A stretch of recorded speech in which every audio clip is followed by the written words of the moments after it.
this situation might end up being a shit show if we're both trying to date other people all at once. Ooh. Because we're transitioning, we don't even know what that feels like. Okay.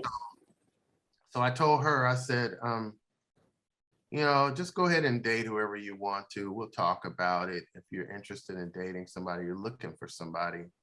Okay. And I'm just going to kind of continue reading and studying what it means to be polyamorous and trying to identify if that's who I am with what that is. Mm-hmm.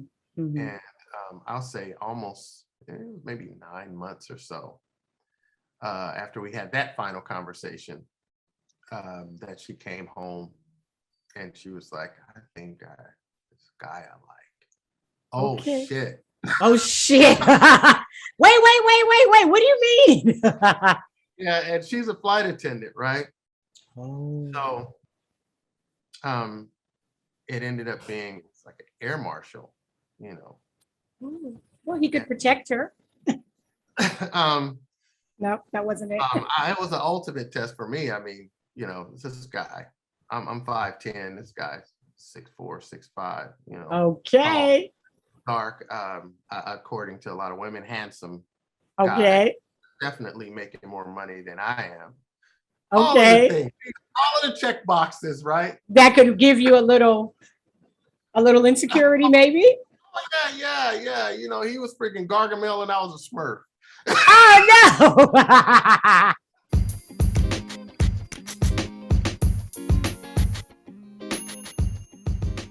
Hello, sexies. Welcome to Sisters of Sexuality, 5 Shades of Play. Today's episode is sponsored by organiclovin.com. Hello, sexies. You are listening to Sisters of Sexuality, 5 Shades of Play, and I am Taylor Sparks, your host and sex goddess for the evening. We are here for the purposes of educating, entertaining, and informing you in all areas of sexuality, sexual health, kink, relationships, and the business of sex. I am so excited, as I am every week, to bring you a new and exciting guest. But before I bring him on, let me give you a little bit about him. Ron Young, the founder of Black and Poly, was the first to spearhead a Black polyamorous revolution. In an effort to seek out, support, and build community with Black polyamorous people, Ron formed a California nonprofit and Facebook group called Black and Poly, also known as BMP. His organization went from just 2 original members, Ron and Lisa Young, to over 10,000 globally. Since 2012, Ron has become a member of the Poly Leadership Network, started worldwide BMP meetup groups, and now devotes his life to helping Black families make this love style work in their own lives. Ron has sparked a new revolution in the Black community, a love revolution. Through blackandpoly.org, people of color globally have access to resources, community support, socialization with like-minded individuals, and much, much more. With the help of Cato Cooks, a former Black Panther, Ron Young has found a way to eke out a space for Blacks in polyamory, one that is defined by being closer to both our African roots and closer to our current Black American culture. Ron and his life partners, Avery Bright Young and Lisa Young, currently split their time between his original home in Inglewood, California, and the San Francisco Bay Area. Along with Cato Cooks and many other incredible volunteers, Ron and his loves work tirelessly to support the love revolution that is Black polyamory. So help me welcome Ron to the show. Hey, Ron, so good to have you here. Hey, nice to meet you, Taylor. I have been a member of Black and Poly for, how long has it been on the Facebook group? We're going on, it's been a while. It's like 8, 9 years, maybe 10. Calendars don't really work well with me. I know it's a long time, like a decade. Somewhere around there, give or take a few years. So I have probably been in the group probably 6 years. Okay. Yeah, I think I came in first as my lifestyle name under Mariposa before I publicly came out. So I'm in under both Mariposa and Taylor. But I have been in, because I think I've been poly 6, 7 years now. So Oh, that's amazing. yeah, and open, that was non-monogamous for more than 13 years. So Now I know I'm the one being interviewed, but I got to ask you a question. yes, What was it like coming out for you? it was fine. Well, the coming out part, Yeah. it wasn't that difficult because we had already been open and swinging. So Okay, I just okay. kind of transitioned and added poly and kink at the same time. And my husband at the time was like, we're doing what now? We're going to be poly. This is great. I can have a boyfriend. I can have 3 and a dom. I want a dom too. He's like, Off to the races, right? I'm like, here, read this book. We're gonna do this here. Look at this. Look at this YouTube thing. And he's like, I don't want a girlfriend. I don't want to. I just want to get my pussy and come home. I don't want to date. I'm like, this is what's so amazing. We're not attached to the hip. You don't got to do what I do. You do your thing. I'll do my thing. I'll let you where I am. I'll let you know where I am. Yeah, I'll be careful, just like we always have been. But I'm gonna go get on a date. I want a boyfriend. He was like, You wanted all of the shits, right? You wanted them all. That's what people say. So what are you? I'm like, I'm open, poly, swinging, kinky. I don't like boxes, so I do every fucking thing. And that's beautiful. That is beautiful. You're living your truth. And then you said something else too. And I want to ask no more questions. No, go ahead. You can interview me on my show. Go ahead. Okay, you said we're not attached at the hip, right? We're not attached to the hip. I've been going over this conversation with a lot of people in the community. Attachment versus connection. Mm-hmm. Yes.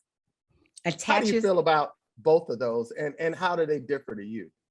So connection to me is more of an alignment thing, right? I think of it as I'd like to describe it as, remember the movie Avatar? Yeah. And remember when they had the tendrils and all the little things had to be connected? That connection to me is more about alignment, because those things won't attach if you guys are not wanting the same thing. Right. Yeah. Right. And attachment seems very possessive to me. Woo! That's why I asked that question. Yeah. Attachment seems very possessive for me. And I was just on the Triggered as Fuck podcast. And I was telling the girls that just because you choose to open your relationship, or you and a partner opens their relationship, well, one, you don't become exempt from your emotions, but two, it doesn't mean that your partner will still be ethical. Right. Because you cannot keep somebody from doing something that they want to do. And we as humans, when you have boundaries, you have borders, and we set up all these borders. Well, you can do this, but you can't do that. You can do that, but you can't. I'll allow you to do this, but not that. And as soon as you put these borders and/or boundaries, of course, are much more flexible. The human spirit is like, well, can I just go to the edge just to get a little closer to the edge? Yeah. I'm just going to step over that boundary just a little bit, because it's just it's like almost a nature to want to break a boundary or break a rule. And it takes the ethical part, which comes with maturity, empathy, consideration, considering your partner's thoughts and feelings, to make you go, well, we sat down and had this conversation about these boundaries. And, like I said, a lot of times people put borders up. You cannot do this. Yeah. But boundaries are like, listen, this is what I want you. This is what we have decided we will not do, or we will do. But as a grown person, you will do what's best for you. I want you to do what you think is best for you at the time that you were doing it. Boundaries are much more flexible. And personal. Yeah, and personal. So like, even before I was open, when my husband and I got married, I'm like, I don't give a shit what time you come home. Could you just come home before the sun comes up? Right. I wasn't like, well, we're married now and you need to be home by 1 o'clock or 3 a.m. I don't give a fuck. But if you do whatever you think you need to do, but if you bring me so much, you got any extra time, any extra energy, and any extra money, you do whatever you need to do. But if you bring home so much as the common cold, I'm gonna kill you in your sleep. So, but you have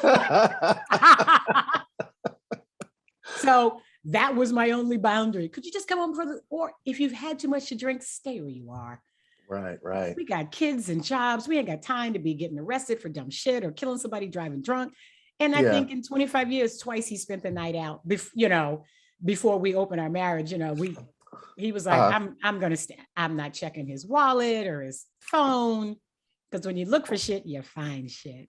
Exactly. Exactly. But, back to you. Now that you got all my stuff. Anything else you want to ask me? It's going to come on your up. podcast. This is why you need a podcast. Look here. Well, I'm hoping you can help me on that. And I'm putting you on Front Street publicly, right? How am I going to help you with that? Look we're going to talk about this offline. No, we're going to talk about it offline. That's right. We're going to talk about this offline. How I can support you, Ron. You let me know how I can support you, Mike. There's so many moving parts. Yes. And you're phenomenal at what you do.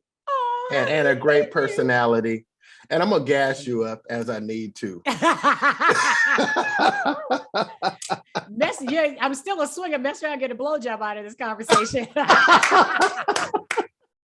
like, tell me more.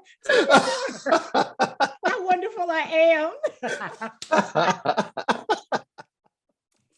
I'm telling you. No, wait. Back to you. So when did you discover polyamory, or when did you discover you were polyamorous?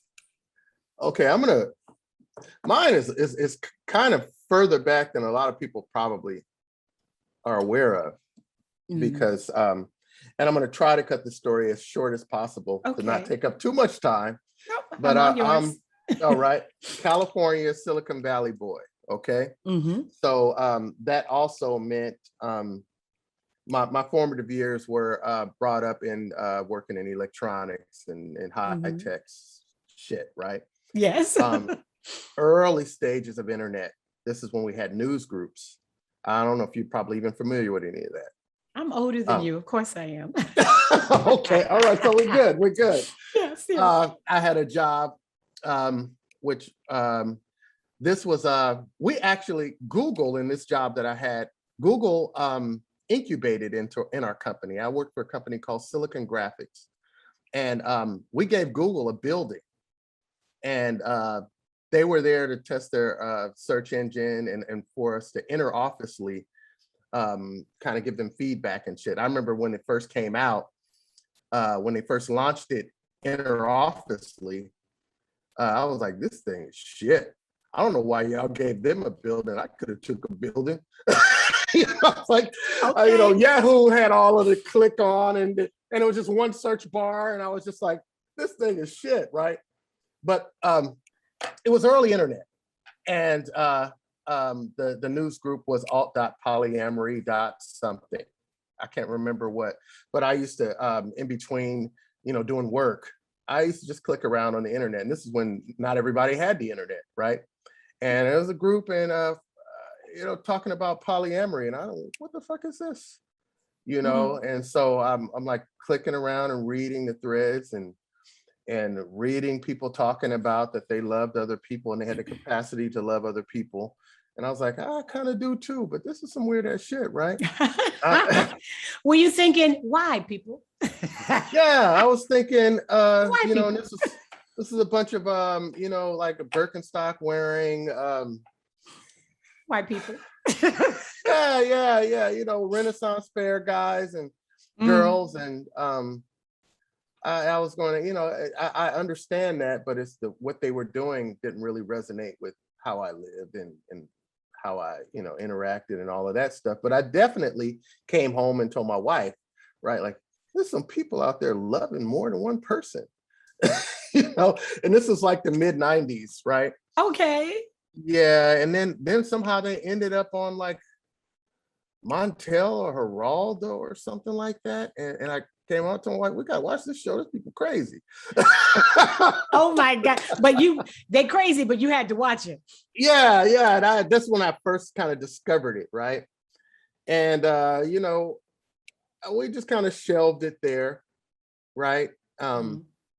And over time, things, life happens and things. And I had a friend that was really close, and we were really, really close. And trust me, when I say nothing happened between the two of us. I was fucking phenomenal at monogamy. I was great. I was a great monogamous person. I was fucking amazing. You get it. And people tend to forget about the ethical monogamy. Yeah. I'm like, the ethical goes both ways, monogamy or Right. non-monogamy. You want to be, and if you're not ethically monogamous, it's difficult to transition to ethical non-monogamy. I'm like, you can't get there from here. Yeah. Or you're engaging in compulsory monogamy. Right? The one at a time person, not one person. Oh no, I gotta come home because I'm married. I came home because I love the fuck out of my wife. Yes, and that's it was so fun. Yes, yes. It was a resting place in my relationship. Aww. It was a resting place, just to come home, and I didn't even have no boys, like for real. That's nice. I wanted to go home, cook dinner, hang out with the kids, do all of the good shit, all of the things that just, connected, right? But then you see this group, and then you sat and you watched the show. Well, I was also a photographer, okay, and some other things going on. And my wife, she would always say, like, you have you connect so easily and so deeply with other people. And, you do have people in your life. One of my current partners now, she was saying, she said, we've had so many years together, so many happy years. And when I look at her, sometimes I feel like I robbed her of great years with you. She said, I know that she loves you. Aww. And she said, you guys love each other. And she was just like, I can't ignore the fact that in this world that we live in, it's kind of tragic that there's this unrequited experience that you guys should be having with each other. And this is okay, people, that's called compersion. Right. But even when she would say this, I was like, she's just a friend. Like, she was like, yeah, but you knew her before you even knew me. And she was like, I'm a woman. I look at her and I know she loves the shit out of you. Yeah. And she hasn't been married, and at the time she no kids or anything like that. And she said, I feel bad that I have this great life with you and she doesn't. Oh, okay. Yeah. So was this after you guys watched the show that she kind of came to this, or this was just in general? This was just in general, right? And then she would always say things like, if something happened to me, I don't know about any of the other women out there, but I trust that if you were to engage with her and marry her or whatever, if I had a choice of picking a wife, if something happened to me, it would always be her, because I know she cares about you. Oh and my gosh. Genuine, see, this is the experience that people are searching for. And it comes upon, they're like, see, that's the story I want. Like, there's this other one, and then him and she picks her for me. And, it's like, well, that's, that doesn't happen for everybody. So then I would, then what happened? Well, we got at about the 20-year mark in our marriage. And I'm going to call it the cosmos, because I think a lot of couples go through this stage where it's just like, if we're going to go forward, this is what we have to do, right? Whatever it is, it's not always the same thing. Sure. But for us, we had issues that we just couldn't kick the can down the road anymore. There were things that we had to have discussions about. And if we were going to settle down and be ready for the long haul, we had to be completely and utterly honest with each other. Yes. And so one of the things was, she said, I think that you have the capacity to love more than one person. And you are intimately involved with more than one person, if not physically. And I said, I don't have any physical. She's like, yeah, but you engage with other people, especially when I was doing photography and things, Mhm, I mhm. always had people calling me on the phone and I'd have these conversations and things like that. And she was like, it's not physical, but it is definitely emotional. And these Yeah. people care about you. And she said, Mm. we only live one life, and we should really celebrate who we are and not be something else. Mm. And she left it there. She shelved it there and left it alone. Right. Okay. And then I said, what do you mean, like me dating other people? And she said, I don't know what it is, but I think you should just be who you are. And then I started saying, maybe I do care about these people. Maybe I do Yeah. love these people. Yeah. So then I was like, am I a love addict or something? Oh You know? gosh. Esther Perel says we always want to pathologize Right. things, Right. addiction or, Yeah. it's like, no. So go Yeah. ahead. So I pulled up the ad. I pull up the links and stuff to love addicts. Oh I was like, gosh, I might be a love addict. no. There's So I'm thinking about it because I was just like, I think I do love this friend. I love her and I care about her. I yeah. love her deeply. Yeah. And so I said, the feeling and the closeness that is associated with I would say attraction and all kinds of other things, a warm and fuzziness that you feel when you love another person. Sure. And I'm gonna go specifically and say opposite sex because Sure. I'm straight. But Yeah. so for me, the opposite sex, right? Mm-hmm. So I was like, there's a warm and fuzziness, and that's why these women are calling my phone, and that's why I'm accepting the calls.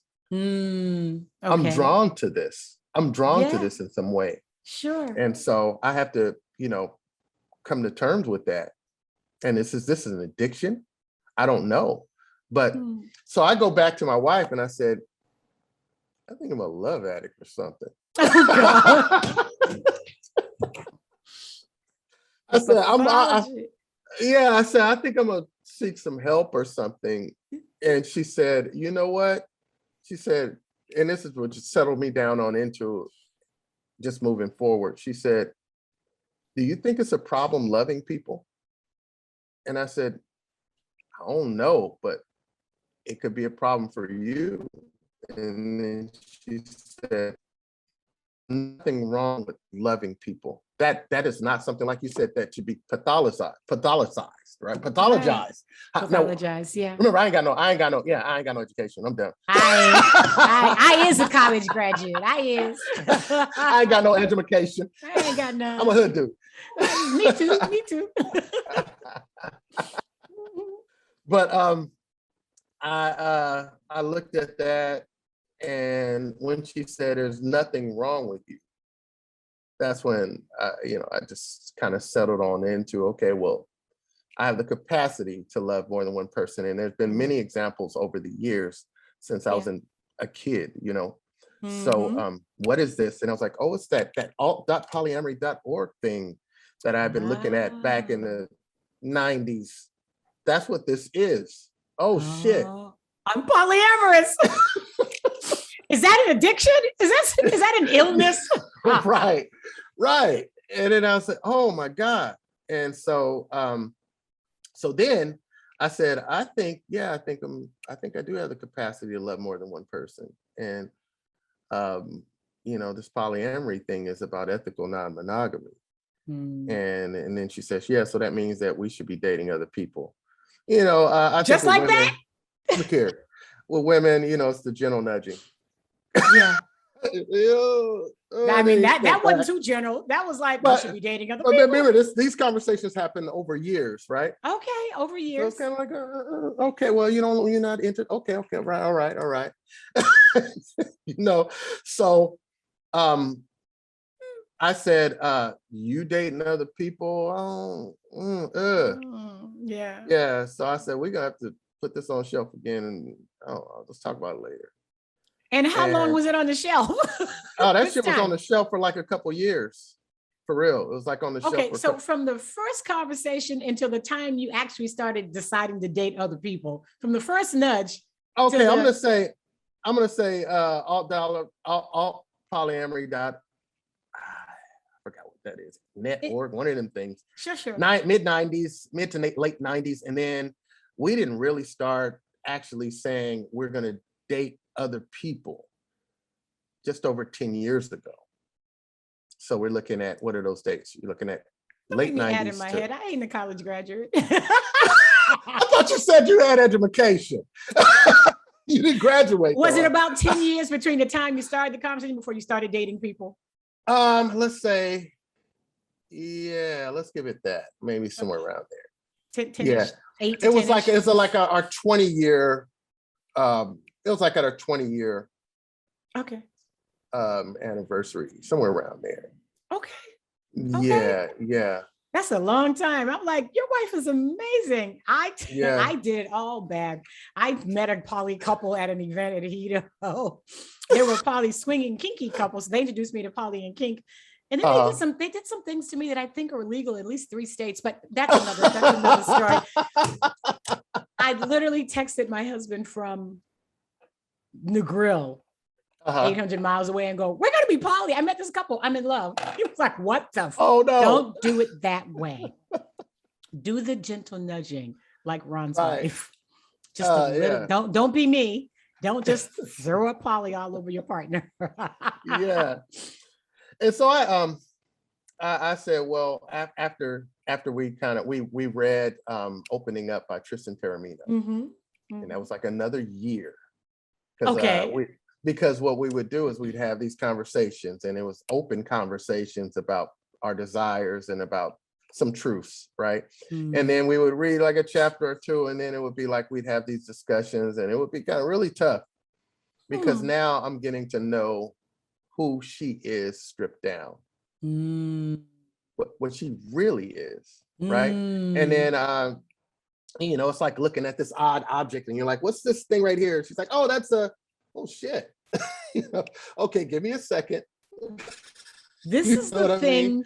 This is the thing that monogamous people could really learn from. Ethical monogamous people can really learn from ethically non-monogamous people is to open up and tell your truth. I was recently I did a taping for a show that's going to come out in the fall, and with these couples, and some had been married more than 10 years, some have been married 25 years. And I was asking the question, how many of you have asked your partner what kind of sex they like? And it was just cricket. No one had, I'm like, you've been married 25 years and you've never asked your man, and you've never asked your wife what kind of sex you like? I'm like, why not? So the embarking on ethical non-monogamy, and everybody doesn't do it, but it's almost required, this peeling back the layers. Right. Because people think of open relationship being like fucking other people. No. But really it's about what it says here is openly relating. Yes. Openly relating to each other. And not taking anything personal, not feeling like your relationship is coming to an end, because if it's been going on for so long where people have been kicking the can down the road, like I mentioned earlier, it's actually beginning. Yeah. And here's the funny part about this to me is I feel like we love our family members this way. They can do what they want to do. They're not attached. They're connected. Connected, exactly. Yeah, and these connections facilitate long-term and friendships too, right? Long-term relationships that last a lifetime. The attachments that we have in our intimate relationships with other people create an environment where there's no boundaries. Yeah. And the lack of boundaries allows you to do some things, sometimes commit some of the most horrendous things against that person because we're connected. Yeah. And they're supposed to deal with this because at the end of the day, we're still a couple. Barely, but. Right. Yeah.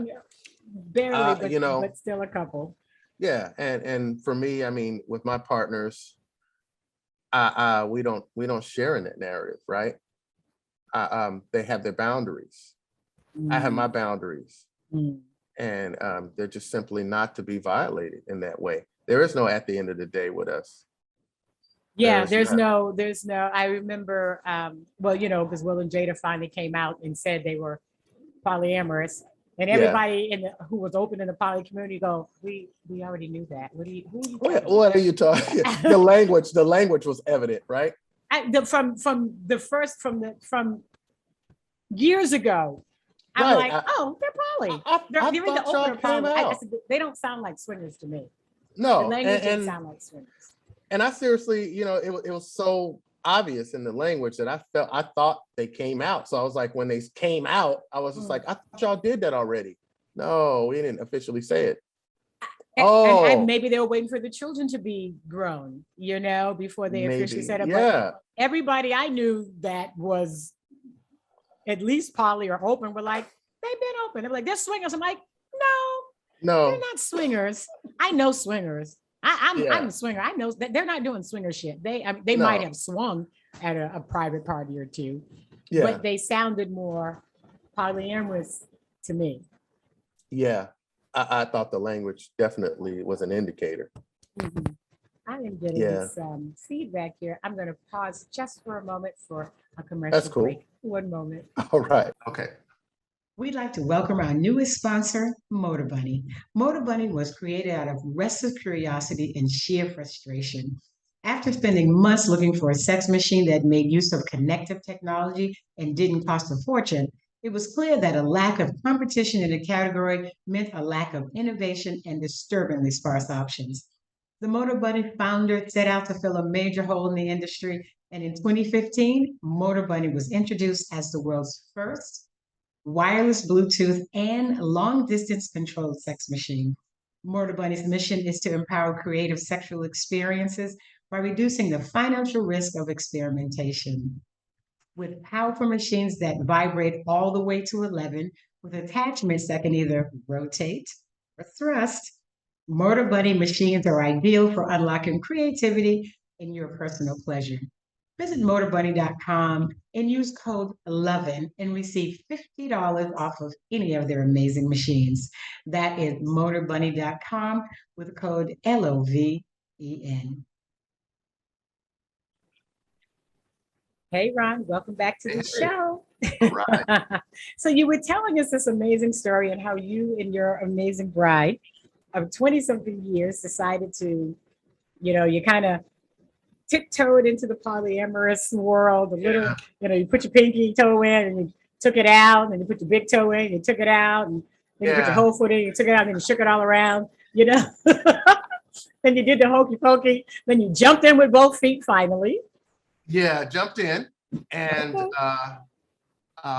where I was after the reading opening up was, I said, well, I think this is what we need to do to move forward in this life, and to enjoy who we are and celebrate who we are and be authentic as authentic as possible, whether it means dating other people or whatever. Yes. And what I came to was, I said, this situation might end up being a shit show if we're both trying to date other people all at once. Ooh. Because we're transitioning, we don't even know what that feels like. Okay. So I told her, I said, just go ahead and date whoever you want to. We'll talk about it. If you're interested in dating somebody, you're looking for somebody. Okay. And I'm just going to kind of continue reading and studying what it means to be polyamorous and trying to identify if that's who I am with what that is. Mm-hmm. Mm-hmm. And I'll say almost maybe 9 months or so after we had that final conversation, that she came home and she was like, I think this guy I like. Oh, okay. Shit. Oh, shit. Wait. What do you mean? Yeah, and she's a flight attendant, right? Oh. So it ended up being like an air marshal, Well, he could protect her. No, that wasn't it. It was an ultimate test for me. I mean, you know, this guy, I'm 5'10", this guy's 6'4", 6'5", you know. Okay. Tall, dark, according to a lot of women, handsome guy. Okay. Definitely making more money than I am. Okay. All of the things, all of the check boxes, right? That could give you a little insecurity, maybe. Oh, yeah. You know, he was freaking Gargamel and I was a Smurf. Oh no. You are hardly a Smurf, Michael. You are hardly a Smurf. But I know what you're saying. I know what you're saying. I know what you mean. I just you know, I said I need time to just kind of take that all in. And I know she liked him a lot. And even when she told me, I mean, it was teary-eyed, you know. It was like, this is it, you know. And and all I had was the utmost respect for her. Yeah. Because I'll say, you know, all the testosterone running in my body, you know, pair of balls I got that I carry around every day. It wasn't enough to do the things that she did, to come there and be as vulnerable as she was and say, Exactly. I love you to death and I don't ever want you to leave me, right? And I like this guy, you know.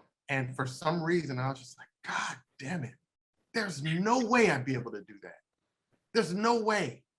Wow. And, you know, and looking at her and tears in her eyes, and all I had was respect. Like, you know, like she was able to just do that, just lay her neck out like that. Yes.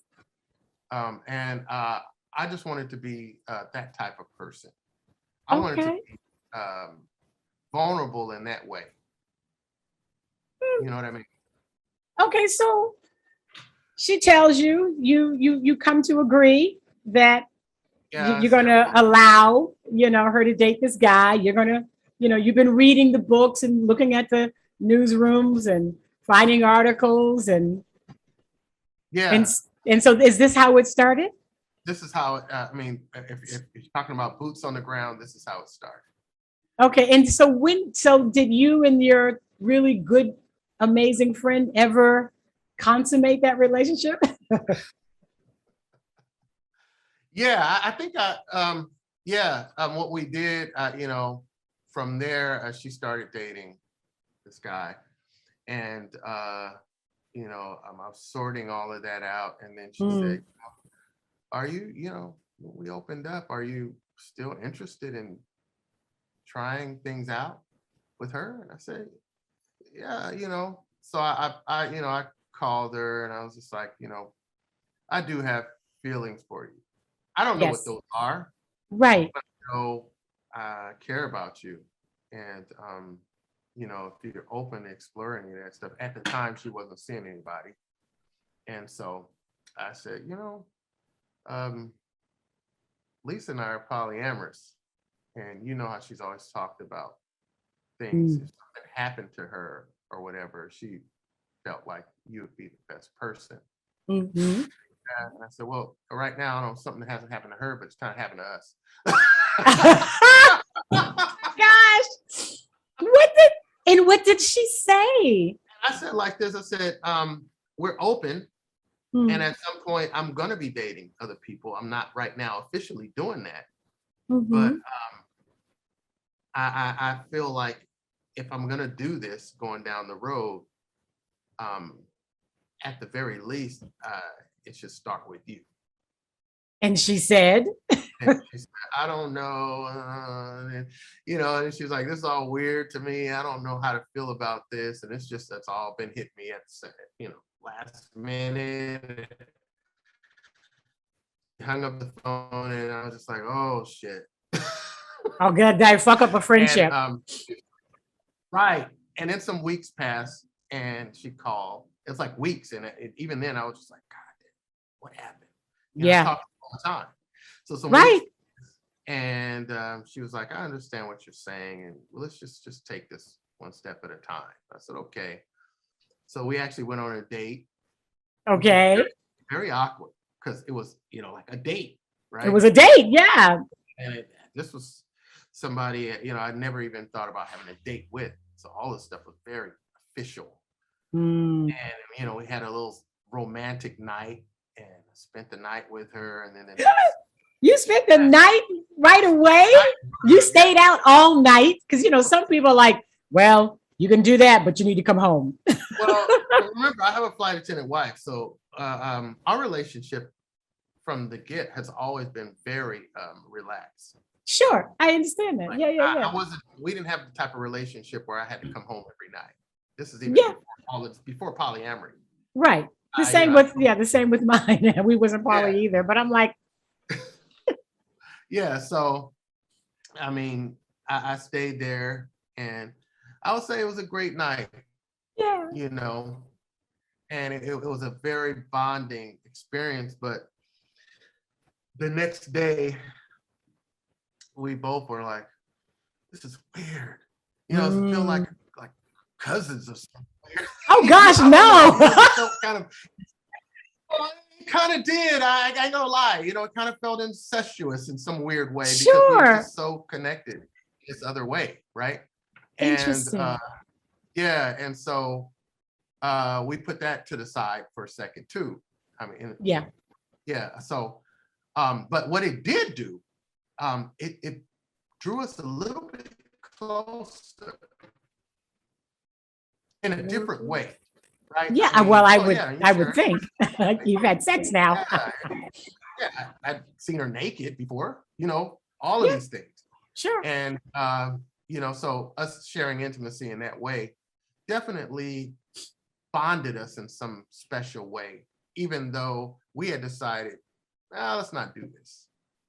And so we put that to the side, and I guess I can let you know, like, we just kind of rekindled this. She had a son that passed away. And and so I think through that process of her grieving and stuff like that, we kind of rekindled things, and now it doesn't feel so incestuous.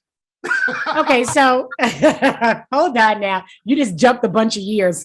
Okay. But that's what happened. Okay, so this good friend who you had the incestuous moment with did not become the woman that you continue to date. No. What happened? Or your second partner. After that, I stopped. Okay. I said, I'm gonna let Lisa do what she's doing. Okay. And one day she was getting ready for another date. And she tapped me on the shoulder, and she was like, "Are you gonna just sideline yourself?" And I said, "Well, yeah, I was kind of waiting to see how I feel about things." And she said, "Well, yeah, I'm getting ready for this date here. You help me pick out clothes. You don't seem to have no problem with it." Yeah. She said, "So it's time for you to step out into these poly streets, I guess, right?" Oh. I said, "Yeah, I guess so." So she said, "Why don't you create some type of Plenty of Fish profile or some dating thing," because I had never done that. So she kind of helped me put that together a little bit. And your wife is amazing. Where is she? Is she nearby? Put her on. No, she's like in San Francisco right now. But yeah, she so we put the profile together, and what was strange was I came at my first actual polyamorous relationship. The girl was mono, so it was a poly-mono connection. And the reason why I connected with her was because she was the first person that came up on the app, and then started talking. And then I found out her and I were in the same third grade class. What? I was like, "Oh shit, you had Miss Caldwell?" She was like, "Oh yeah." I was like, "What year?" And she told me. I was like, "Oh, whoa, you were in my class." Oh wow. At the time, we were living up in San Francisco Bay Area, so that's 400 miles away. So the odds of that, were wow. So even then, when we decided to meet, it wasn't on dating shit. It was kind of like, we got to hang out, right? We were in the same school in Compton, and here we are in San Francisco. Like this. Wow. What are the odds? What are the odds? Yeah. So we set up a time to meet and everything. And you know, my kids were like excited too. My daughter especially, she at the time she was like in her maybe early 20s. At 19. When you guys came out? We had already came out to the kids. So, how old were the kids? How many kids do you guys have? I got 4 total. You have 4. And how old were the kids when you guys came out about polyamory? This had to be 10 years ago. My daughter's 30. So they're in the 20s? Yeah, well, my youngest, he was in his teens. So, and how did the kids, when you told them, were they okay? That do what y'all want? Bay Area. All of that stuff is You're my kid, yeah. It didn't matter. So okay, so your wife's dating. My son, that was a significant moment with my son when I told him. I remember that because he was just kind of like, you know, so what does that mean? I said, it just means, you know, your mom likes people, I like people, and we have the capacity to love more than one person, and we just decided we're just gonna explore that and date other people. And he was like, yeah, can you do that? And I said, I think so. He said, And he went, oh, that was it, huh? Oh, cool. I guess so. I guess Well, if you guys have worked it out, nothing for us to worry about. Like, I mean, is anybody stopping you? Is it against the law? Like, I don't think so. He said, oh, okay, all right. And that was that, right? We put more stress on ourselves about what the kids think than the kids. The kids ain't thinking shit half the time. They're like, I don't care. Are y'all happy? Then we're happy. Yeah. And it's normalized for them. If you make it taboo and you make it this big thing and you gather the family around, and we didn't do any of that stuff. We told our kids on Skype. So just so you know, because I had the Sisters of Sexuality and the podcast and I was traveling and I was on other people's podcasts and telling our story. I'm like, they're going to click on a link and hear the story. We got to tell them. I would not have I have told other couples that you do not have to worry about what your children think because it's none of their business, especially if they're young children. Yeah. Young children don't understand adult relationships. Why would you go, hey, this is my girlfriend, in 6 months, the girl may not even be there. So until there's something to tell, until they're old enough to understand relationships, it's really, in my opinion, it's really none of their business, not unless somebody's moving in. Then, you need to have a discussion. But if you're just feeling it out yourself, then I don't personally or professionally think they need to know. Yeah, for us, once polyamory was dialed in. Yeah. And we told them that we may be, mom thinks she wants to have some boyfriends. Yeah. Dad wants to have some girlfriends. Yeah. Once you know what you know, and this is who we are, and this is how we identify. But when, you're just like, well, when do we tell the kids? I'm like, you're not obligated to tell them at any particular time, depending on their age. I think this big, dramatic conversation, I think, they put as much energy and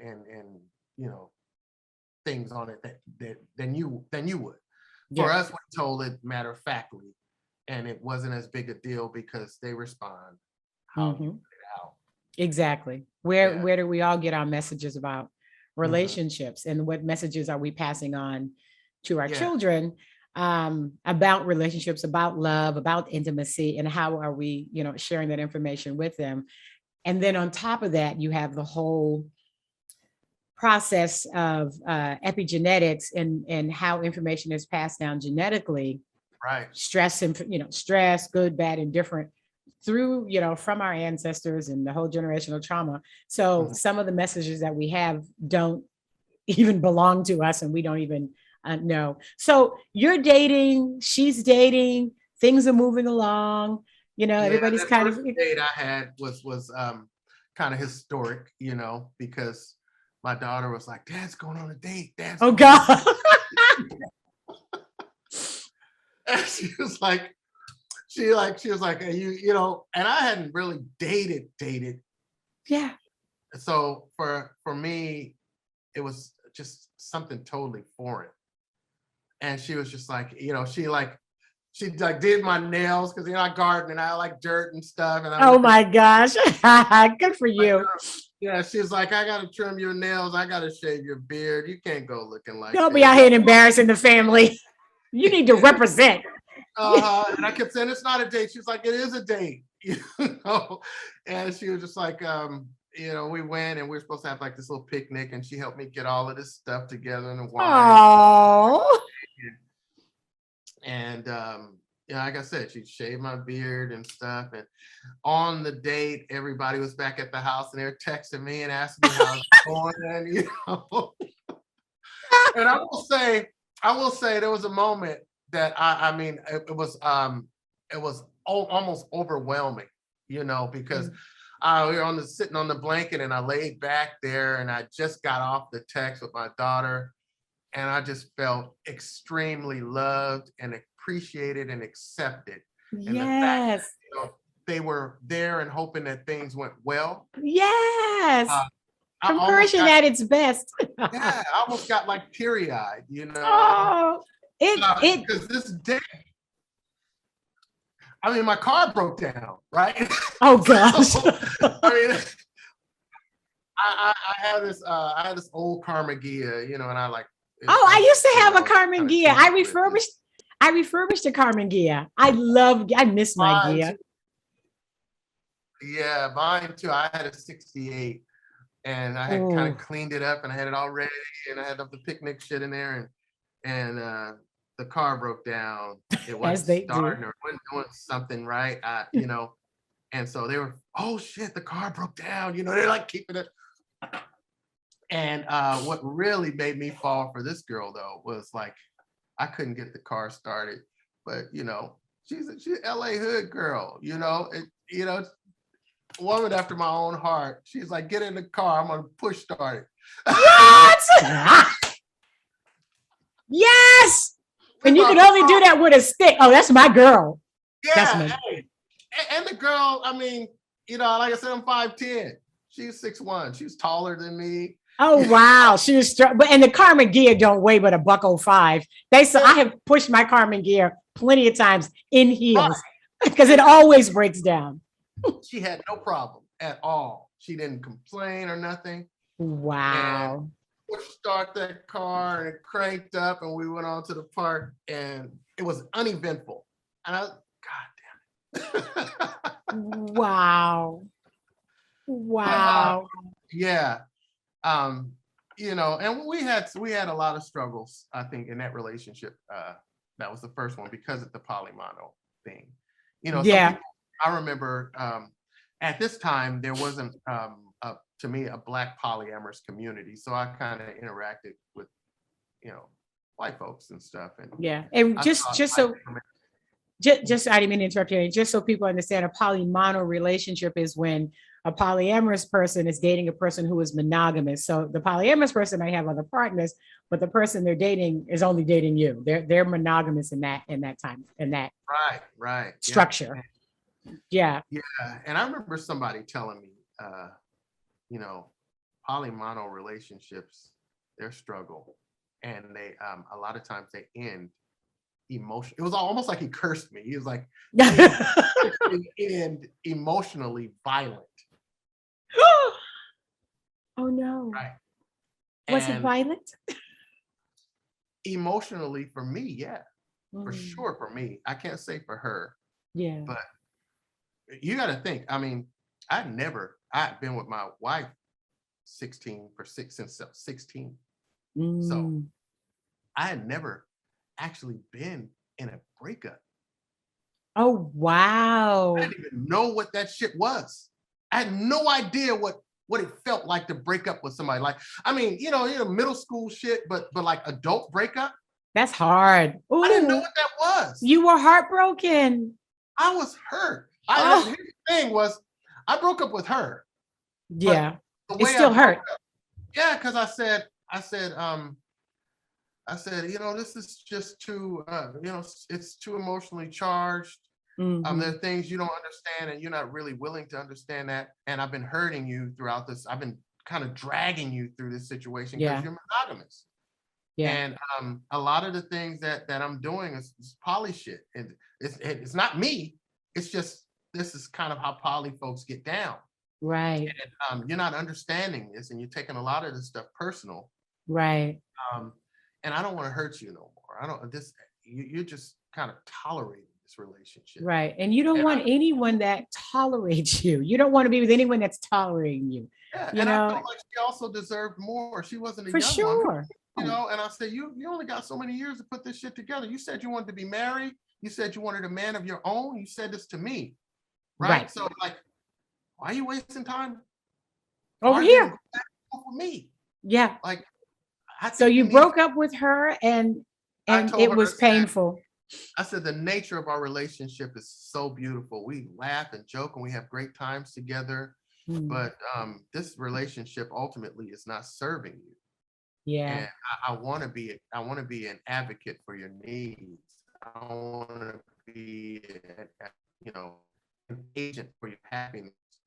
And I think the best that I don't be in the way of you exploring what it is that you need, because, we're at the time we're 40, early 40 something. And I said, sure. You're going to be 50 in a minute. It's going to be hard. Right. Yeah. So we should transition to no longer being intimate, because it's distracting you from what you need to do. Right. And it's just kind of like, oh, really? It's like, yeah, I think you should probably, we shouldn't be intimate like this anymore. We should transition to something that's more friendly. And then she said, okay. And so a few days passed. I think she thought about it, and she was just like, you know what? I'm not interested in a friendship with you. Oh, no. Don't call me. Oh, she broke your heart. Wait. Well, wait. So this is the interesting thing about polyamory, is when your partner, because this had happened to me with a partner I'm no longer with, but we were both married when we both got together, but his wife left him violently. Like, he came home, she was gone. She left him, and he was like literally curled up on the floor in a ball in tears. Yeah. And I had to call my other polyamorous boyfriends. I'm like, how do I support him? I've never been through this before. I can't be like that bitch, because that's his wife, How do I support him and be like, oh, honey, yeah, that bitch, but you can't say that, because she's not, because whatever's going on between them is them. Yeah. I don't have a nickel in that dime. Not my monkey, not my circus. Right. So, but I have love for him and respect for her. She made the best decision for her.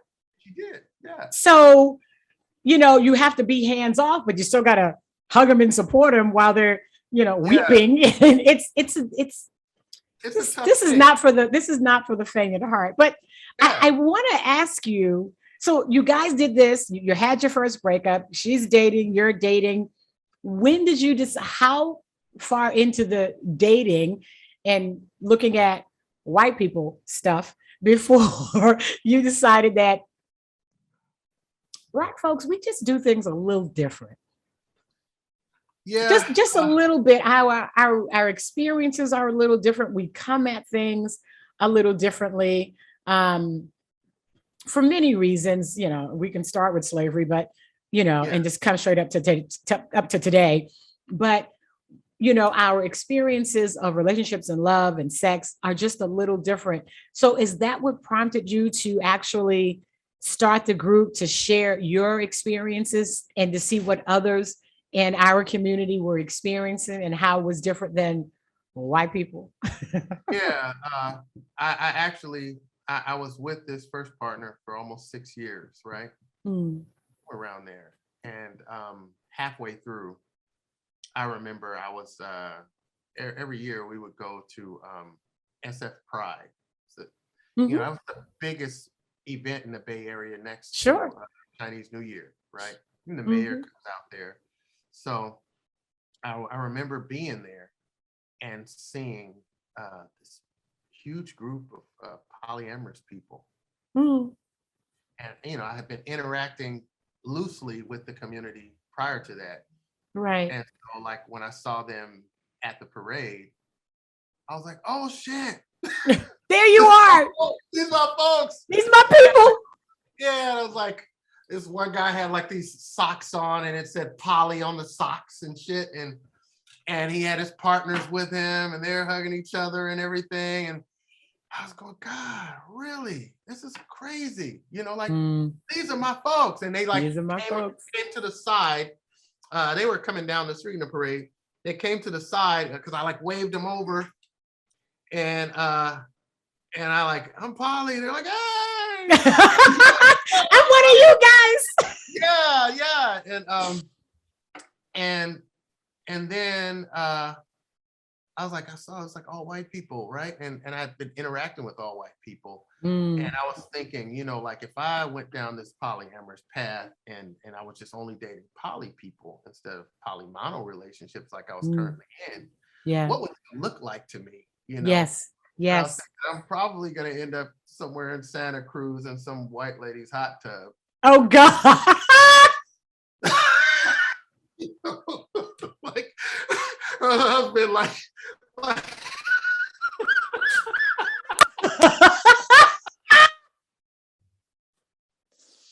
No. I don't even hang out with white folks. Like I don't like. No. I do. Wait. Ron, wait. Not in some. Okay. Go ahead. Yeah, that's the only thing that I could envision. I was just like, okay, and I never dated a white girl, so you know. Oh my gosh. So then I started asking myself, like, you know, it's got to be a lot, or will be, you know, coming down the road a while, you know, a bit, Black people experiencing the same thing. Like, if they want to explore polyamory, they're gonna have to go. White people go to white people conventions and Yes.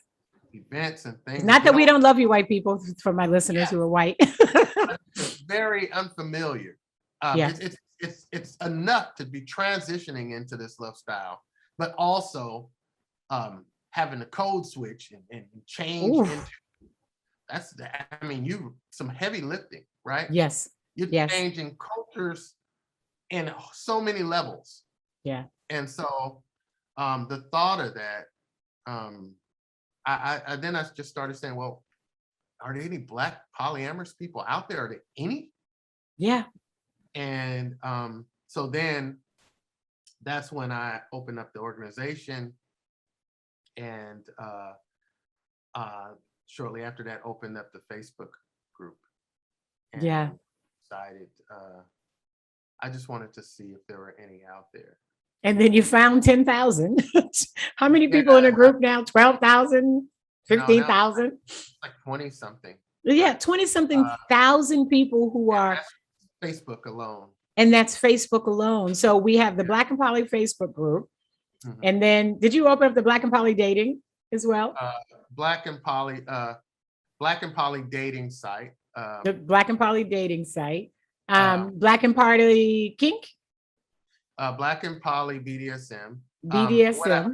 What I did there was I realized right early on that there were a lot of intersections in the community. And why the kink community intersect with polyamory, right? Yeah. A huge kink community in LA. Yeah. And I found that state to state and region to region, polyamory is practiced differently. And the community, the makeup of communities is different. And so that was the big learning curve for me. I also wanted to be of service to people and let them have a safe place to land.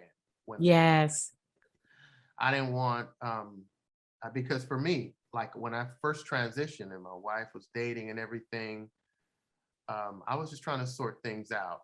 I didn't want, even for women, I didn't want to be, I was trying to get information. And I didn't want people shoving titties in my face while I'm trying to do it. Okay.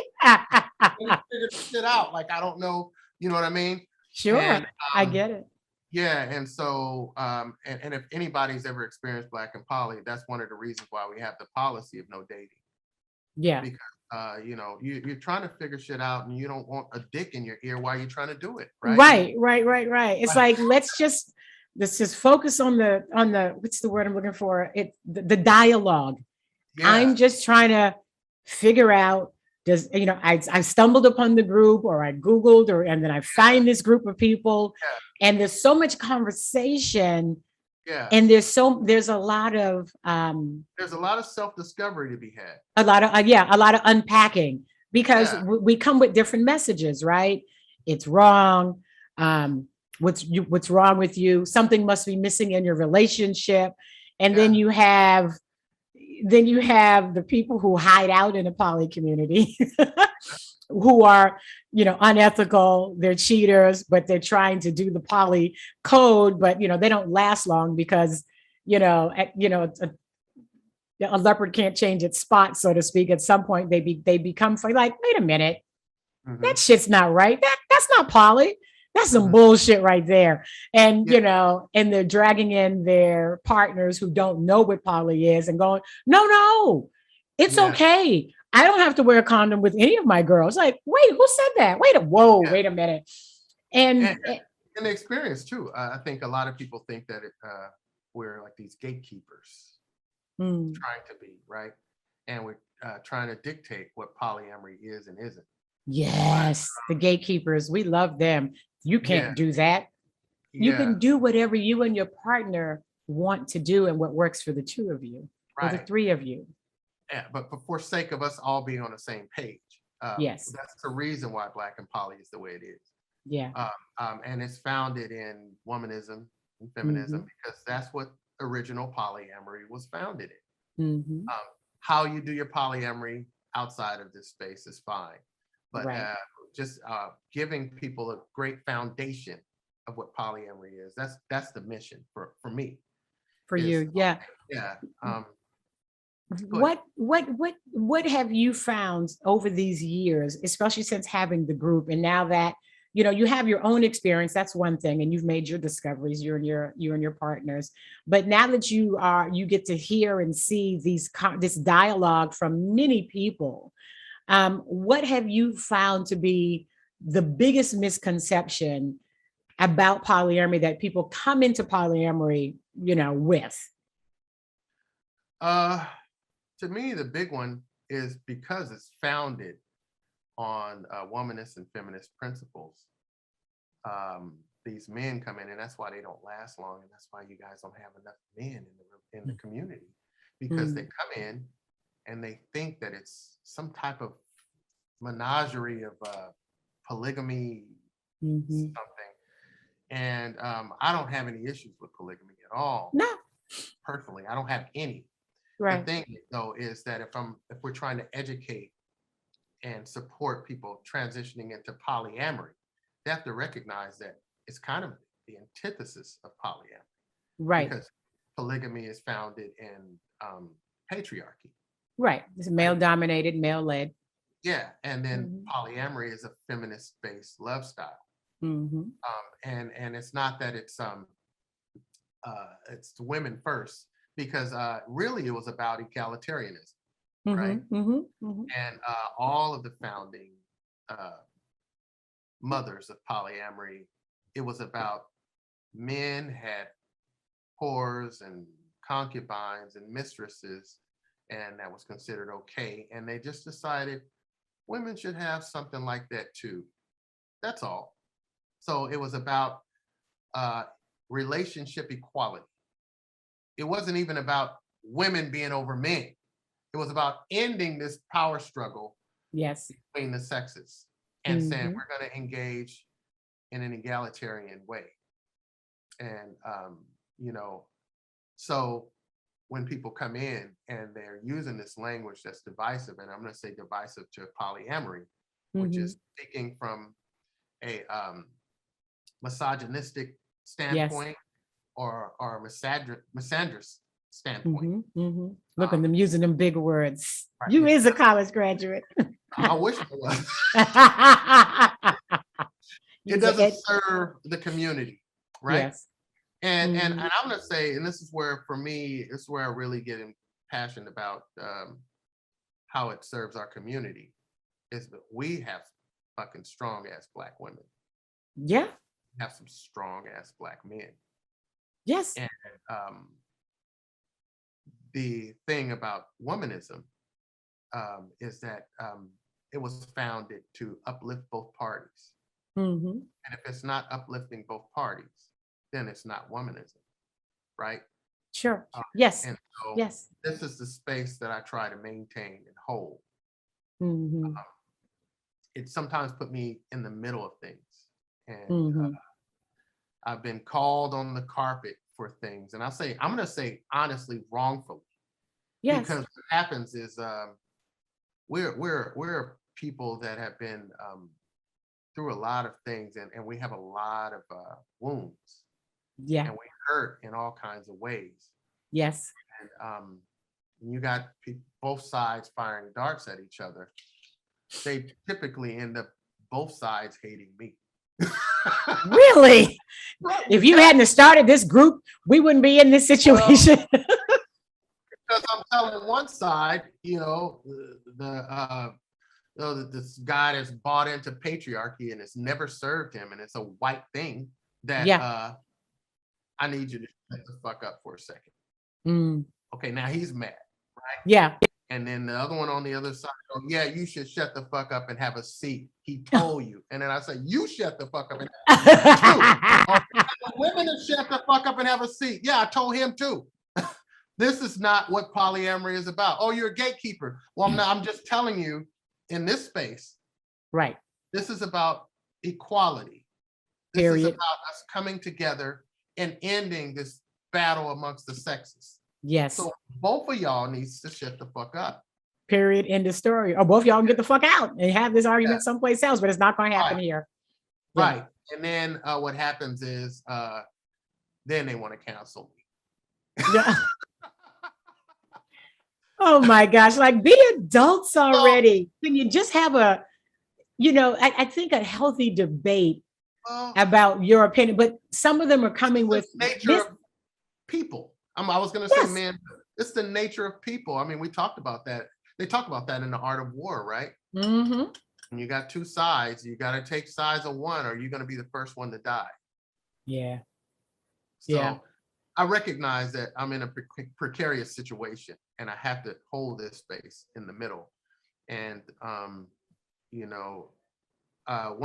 of my friends that I've had for a number of years,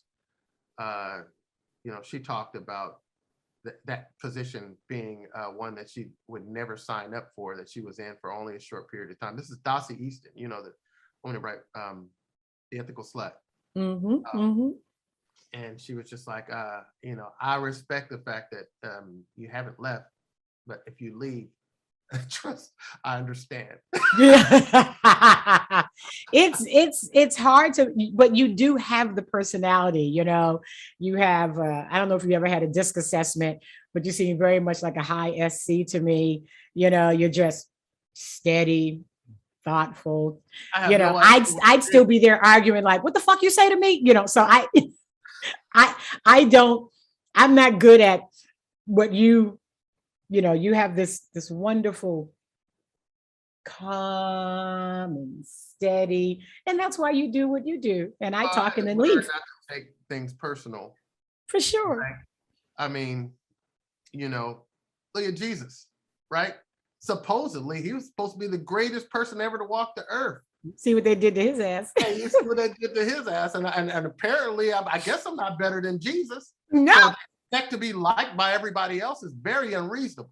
Very unreasonable. and I was actually told that, when there was a time where I kind of got down on myself, and I was just like, people coming at me, they're trying to cancel me, and they're doing all of these crazy things. Yes. And I was actually told that, who the fuck you think you are? Jesus.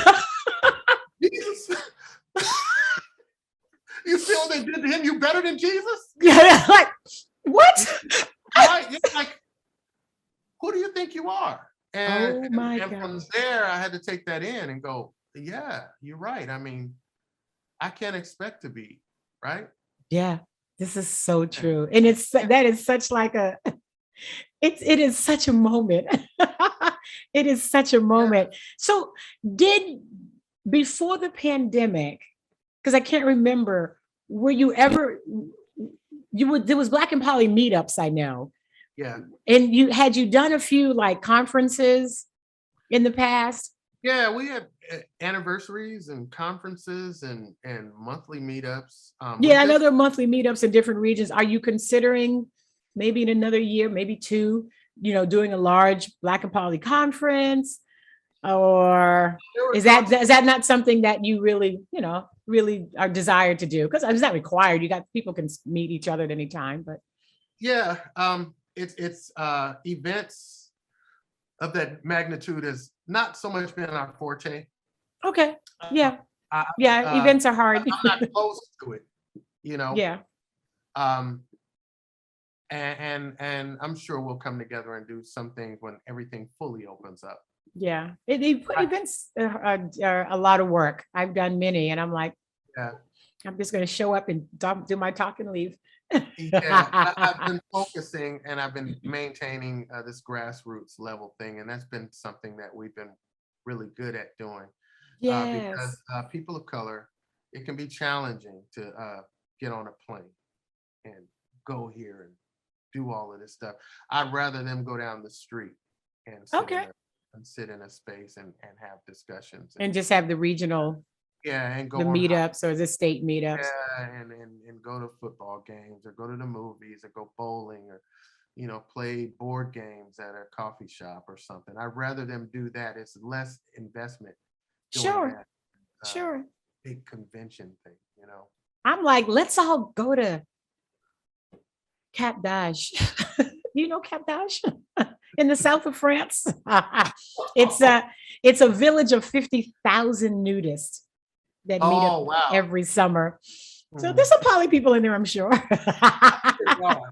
But I just want a whole bunch of Black people to show up, be like, we're here. And that's kind of one of the reasons, I know there's a lot of people that like they want to go on these, hedonist cruises and stuff like that. The ones that I do, that I present on. Yeah. Yeah.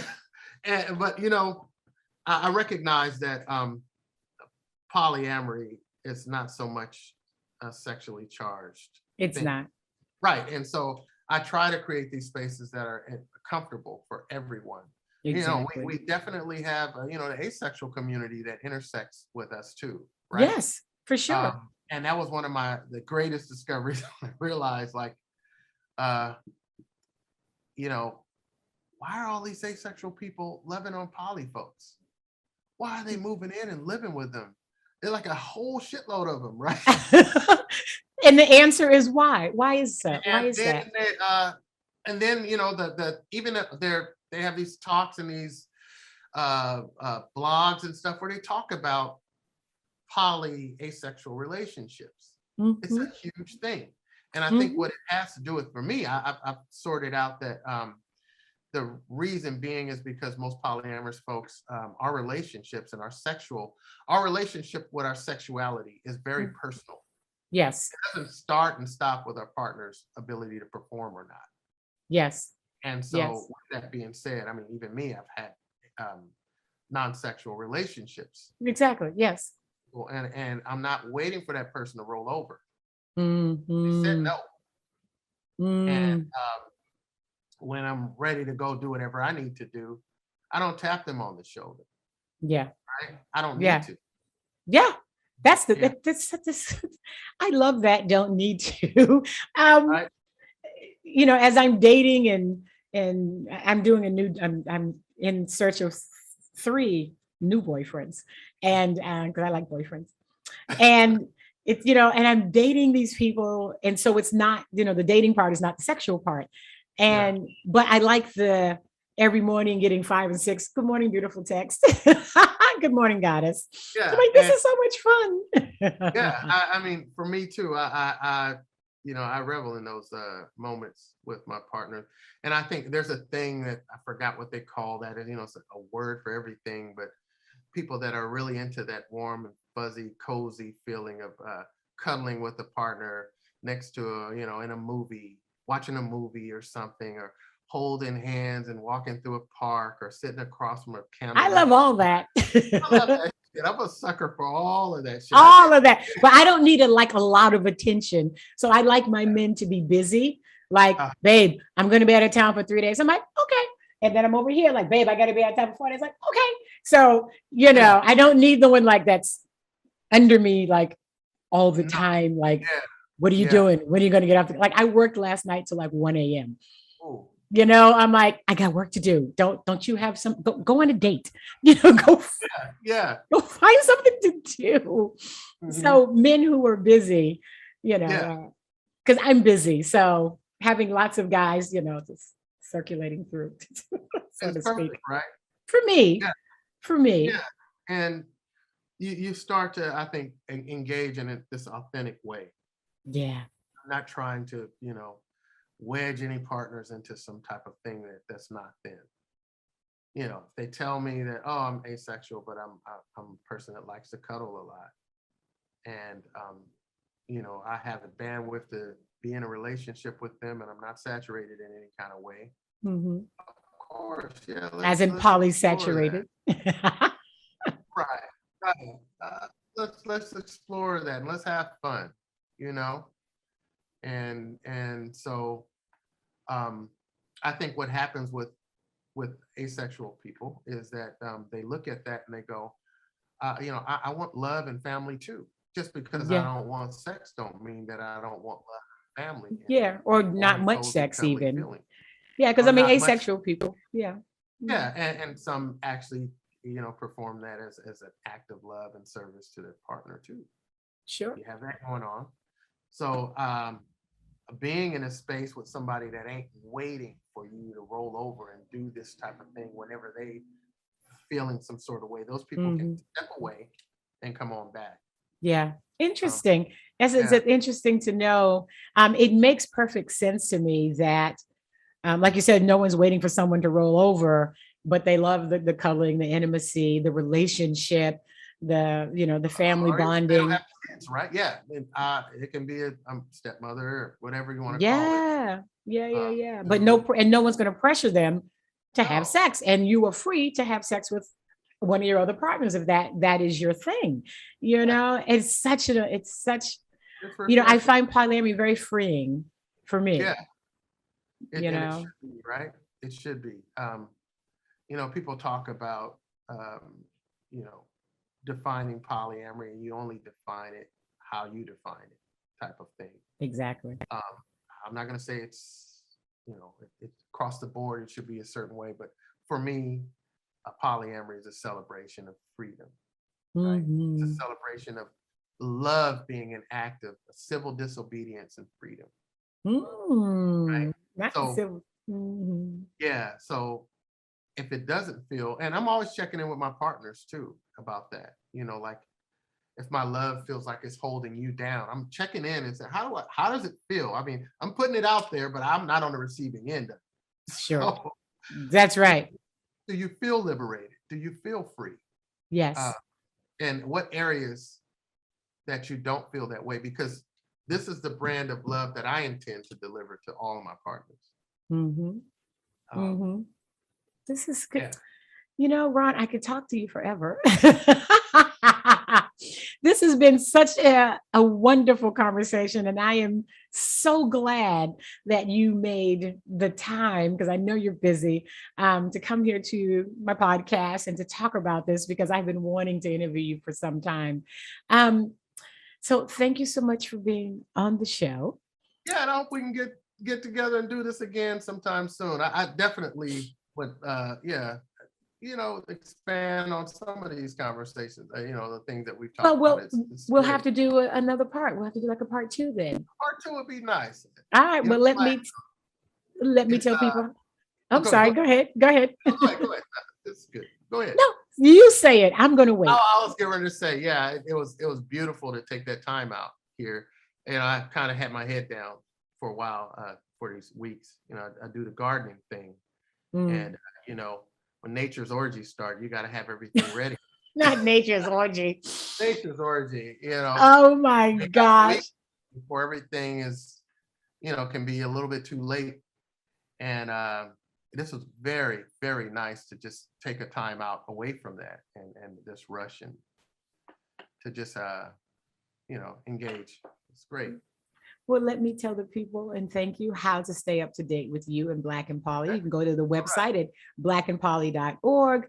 Of course, the main Facebook group is Black Polyamory, and Instagram and Twitter is also Black and Poly. You can, of course, stay up to date with me, sistersofsexuality.com, and on all social media at Sisters of Sexuality. And by all means, visit our sponsor, my sister site, organiclovin.com. That's Right. LOVEN, and where you can find all of your organic and eco-friendly intimate body products, body safe sex toys, and of course, sex positive books, including books on polyamory, monogamy, BDSM, sexual health, and wellness. So until next week, stay safe and stay sexy. Bye-bye. All right, everybody. Organic Lovin', for the bodies you love to love. How do people describe you? Are you curious, playful, maybe sensual, adventurous? How about open-minded? The truth is, no matter who you are, Organic Lovin' has something to indulge your fantasies. We offer only organic, natural, and eco-friendly intimate body products, including vegan condoms, organic lubricants, body-safe sex toys, and sex-positive books. You won't find anything harmful in our products or toys. We also have a full range of other experiences, including erotic seminars and exotic adult-only vacations. Receive our adult subscription box for a monthly sexual delight. Be educated, entertained, and informed. Organic Lovin', for her, for him, for you, for the bodies you love to love. Visit organiclovin.com. We offer shipping worldwide, so stop by the site anytime. Organic Lovin', that's LOVEN.com.